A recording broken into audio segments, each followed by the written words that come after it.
Excuse me.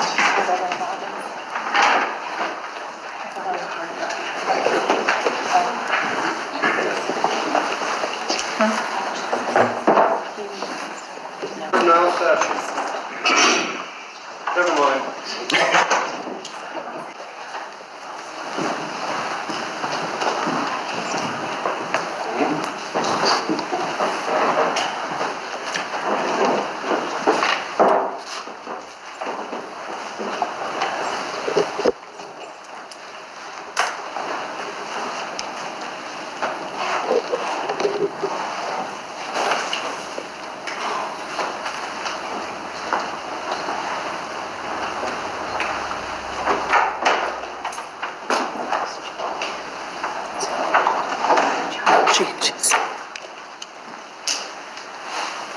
All rise, this court is now in session.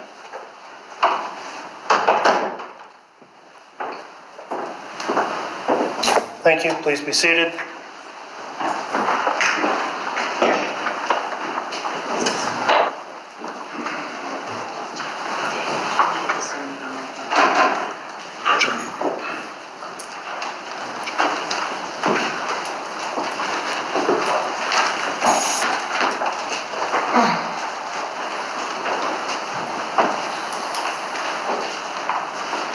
Should I have my speaker on mute for that?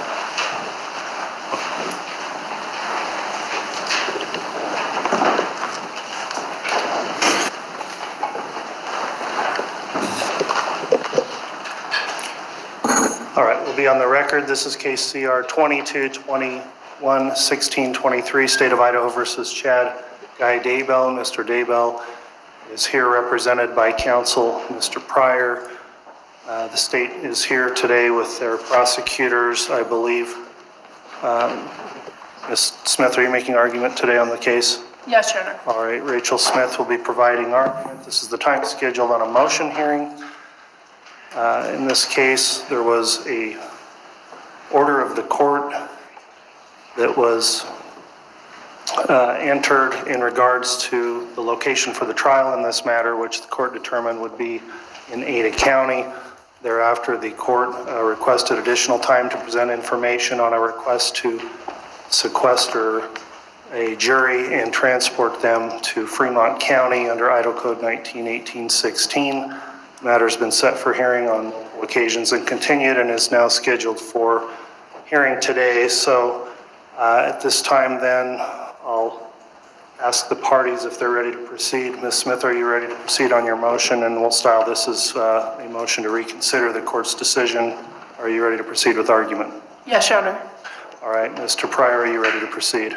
Judge, just as a preliminary matter, the state provided me modified numbers as of 7:48 last night by email. Obviously, I didn't get an opportunity to review those. We are ready to proceed, but I want to make a record that at this time, the numbers on the exhibit that were originally provided to me have now been changed, and that new numbers are being presented to this court. And I just want to make clear that I didn't get those until 10 minutes before 8 last night by email, and looked at those this morning. Thank you, Judge. All right, thank you, Mr. Pryor. We'll consider that in the context of the hearing.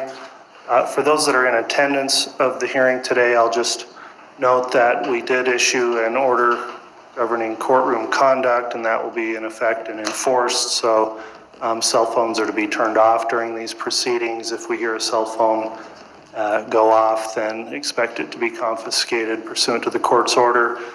We've just needed to have that to maintain order in the court as we've transitioned from being remote on Zoom hearings, going back to in-person live hearings. I've just noticed a pattern of cell phones going off in courtroom proceedings, which I've experienced as late as yesterday during court proceedings. And so in order to maintain order, we found it necessary to have that restriction in place, and I appreciate everyone in complying with that. So at this time, we'll also advise those people that are here in the hearing that when the hearing is concluded, please remain seated until Mr. Daybell, the defendant's been escorted at the direction of the bailiffs in charge of the courtroom, and don't leave the courtroom until you're advised by courthouse security here to do so. So at this time then, Ms. Smith, if you're ready to present argument in support of your motion, you can do so. You can either start with an opening statement if you'd like, or you may proceed with the calling of witnesses. Thank you, Your Honor. As a brief matter, the state would just outline what we expect the evidence in the state's argument to be. As a preliminary matter, thank you for the opportunity to allow the state to present the economic impact on Fremont and Madison County for a change of venue in Ada County. The statute under Idaho Code 19-1816, the court is allowed, and I know the court's well aware, that you are allowed to consider whether it's more economical to transport the jury to the county of origin than to try the entire case in Ada. And the state today is going to present 4 witnesses to you, which give you information that allows you to consider transporting the jury from Ada to Fremont County. We recognize and respect that the court has already established one part of Idaho Code 19-1816, which the court has found that a fair jury cannot be found in Fremont County. While the state respectfully disagrees, we understand the court's position. We are asking you now then to balance the interest of the defendant in a fair trial, and you've done that. You've decided that a jury in Ada would be better equipped to hear and consider the evidence. Now we're asking you to balance the state's interest in a proceeding with fiscal responsibility, to proceed with the opportunity to have the case in the jurisdiction where the crimes occur. And the state's position is the defendant picked venue when the bodies were hidden on his property and when he killed Tammy Daybell. And because of that, the case should be tried in that jurisdiction. You will hear from the people responsible for trying the case here, for helping the court administer justice, that they believe they can accomplish both the goal of giving the defendant a fair trial and allowing the citizens of Fremont access to the cases in their jurisdiction and allow the taxpayers in Fremont and Madison County to save money. You will hear from Abby Mace, the clerk for Fremont County, who is responsible for budgeting for things like the jury sequestration cost, the cost of the court clerk. You will hear from Lieutenant Ruby, who is a witness from Ada County about what cost Ada County will absorb and what costs they will pass on to Fremont County, and what experience, if any, Ada County has with dealing with sequestered juries and or transported juries. Then you will hear from Chief Turman, who will discuss the number of witnesses that if the case gets completely transferred to Ada County, will have to travel to and or stay in Boise. Those numbers you will hear are pretty substantial. Then you will hear from Sheriff Humphreys about his office's ability to handle the matter and what he has to do to budget to handle a case either in Fremont County or in Ada County. And as a preliminary matter, I'm going to ask the court to take judicial notice of Mr. Daybell's court file. And specifically, I'm going to ask you to take judicial notice of the state's first discovery response provided to the defense counsel August 12th of 2021. In there is an addendum B. Addendum B is the list of witnesses. And on that list of witnesses, the state outlined that there are a proposed 104 witnesses. That discovery response is a public document and has been reviewed by the witnesses in this case, who can talk with the court about the cost of getting people from Fremont County or Rexburg to Ada. And that is a factor the court considers in terms of considering the economic impact. So that's the state's position and sort of outline what we expect you to hear this morning. And at this point, if there's no questions from the court, I would like to call Abby Mace. And Judge, I'd like to make a statement as well, given that she was given an opportunity to make a statement. I should be afforded the same courtesy. All right, you can make a statement, Mr. Pryor. I will note that on the request that the court take judicial notice of those pleadings contained in the file, the court will take notice of those pleadings in terms of the issue before the court for today for that limited purpose. So, Mr. Pryor, what's your statement? Judge, I want to make note of the fact that the court issued a memorandum of decision, a well-thought through memorandum of decision. I would ask the court to strongly consider that memorandum of decision when you make a decision in this matter. From my perspective, Judge, this is just a motion to reconsider. That's all it is, and we shouldn't be having that hearing. I disagree with counsel. The court made the decision already. The court made a decision the venue is going to be in Ada County. The court in its memorandum made a decision that the jury would be selected in Ada County, and the court has not yet made a decision as to whether or not in Ada County, when we have our jury trial in Ada County, that whether or not the jury is going to be sequestered. Now, by issuing a decision in this case that grants the relief the state is seeking, in essence, you just sequestered the jury. Because I can't think of any circumstance where you're going to bring a jury over from Ada County after picking them for 2, maybe 3 weeks in Boise, bring them over here and have a 8 to 10 week trial, and they're not going to be allowed or permitted to walk freely around the community. They're going to be sequestered in a hotel. And at that point, Judge, you have made a decision in a backhanded way that this jury is going to be sequestered. Now, in regards to their motion to have the court balance the case as it relates to Mr. Daybell's right to a fair trial, and whether or not this is going to cost Fremont County some money, there's no issue there, Judge, because Mr. Daybell is absolutely entitled to a fair and impartial trial. And I'd ask the court to go back and look at its memorandum decision and the way it talked about some of the instances and events that took place in this county and Madison County. And it's not a matter of balancing, Judge. The court can consider the cost, may consider the cost, but that's not the overriding consideration. That's not the consideration that the court uses as its primary consideration as to where to hold this trial. And that decision has already been made. The decision has been submitted to the Idaho Supreme Court. It's a done deal. And for them to come back and do this, I think is clearly inappropriate, and I consider it a motion to reconsider. And we shouldn't even be having this hearing. We shouldn't even be presenting this. They had an opportunity to do that many, many months ago, and now they're here grandstanding and saying, guess what? These are all the numbers that we're going to use. And unfortunately, the numbers keep decreasing as we get closer to the hearing, right up until 7:48 last night, when the numbers came down dramatically again. And I shouldn't even be put through this thing, because the consideration is whether Chad gets a fair trial. And he's entitled to a fair trial above anything else. And I would ask the court to dismiss this right now. We shouldn't be going through this. It's a motion to reconsider, and I'm seeking a dismissal right now. All right, and considered your motion there, Mr. Pryor, in context of your argument also. I will note, I just got a note from the court clerk here that in order to adequately pick things up during this hearing, because of the acoustics of this courtroom, I'd ask that counsel remain seated during argument. Speak into your microphones, because we'll make a better record.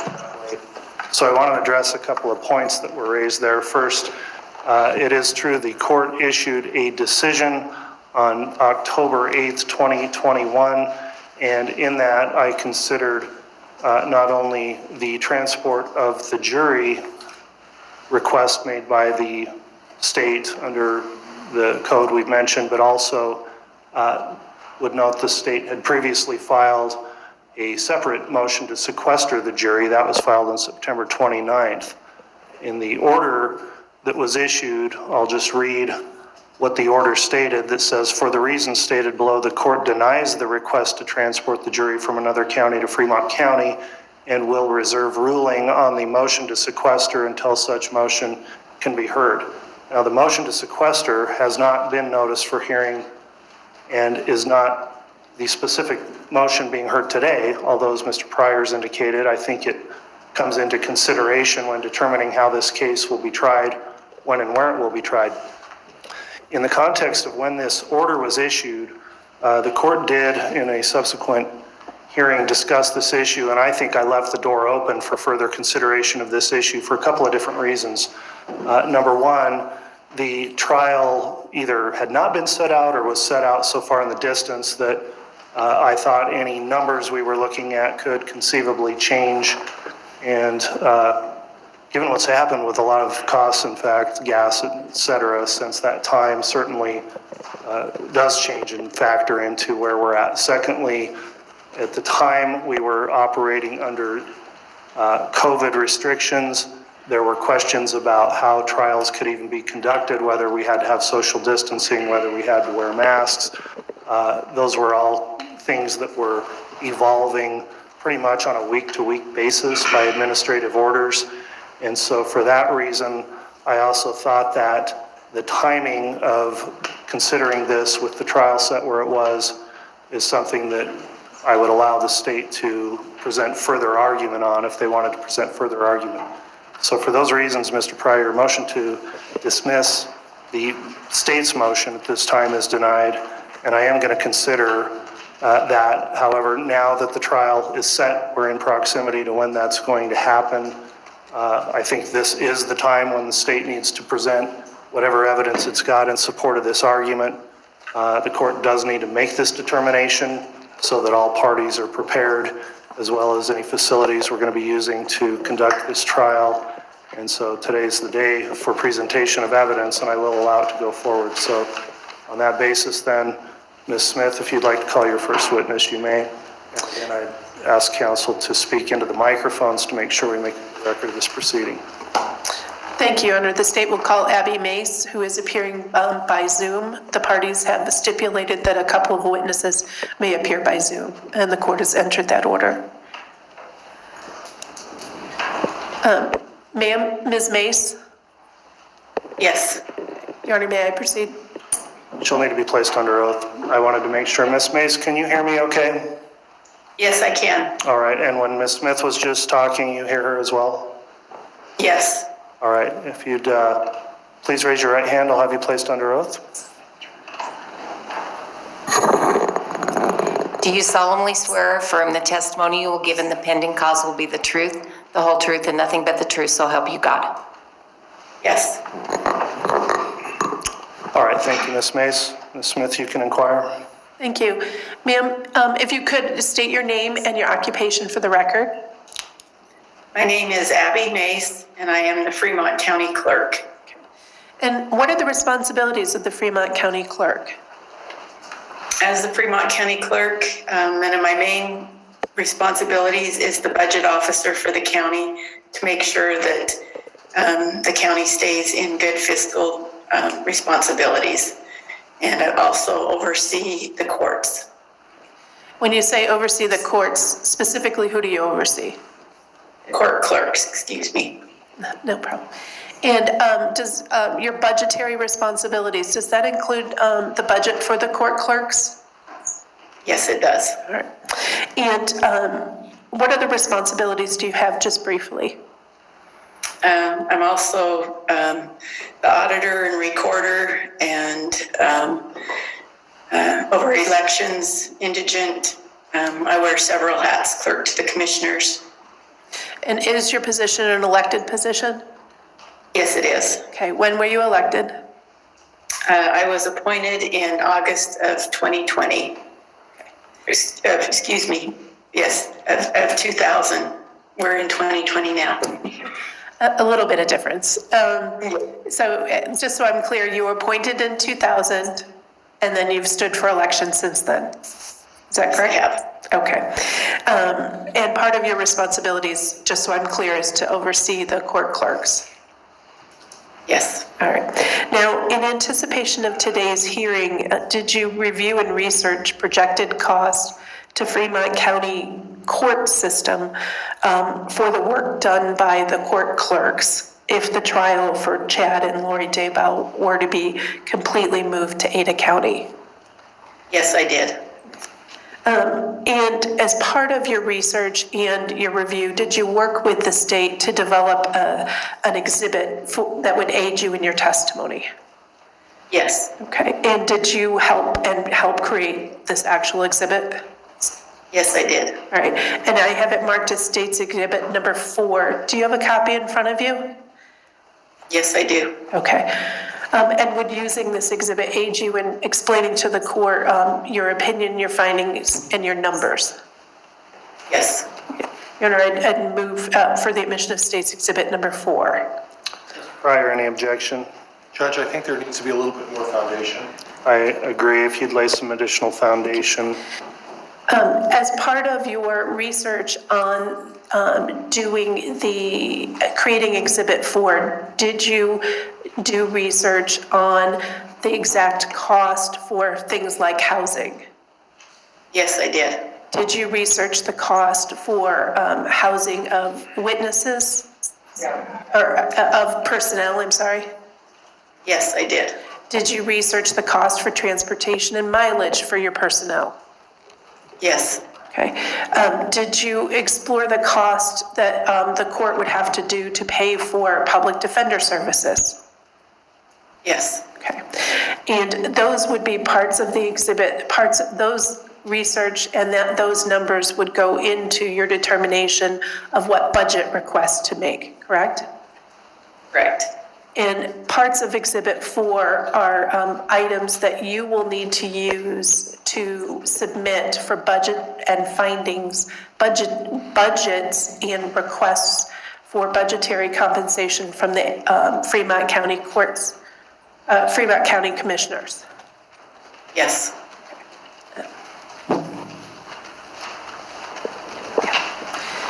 And are is your research and your findings reflected in State's Exhibit 4? Yes, it is. I move for the admission of State's Exhibit 4. Judge, there's still insufficient foundation. It's very easy to suggest that there's numbers on this page. I have no information as to where these numbers came from, how she arrived at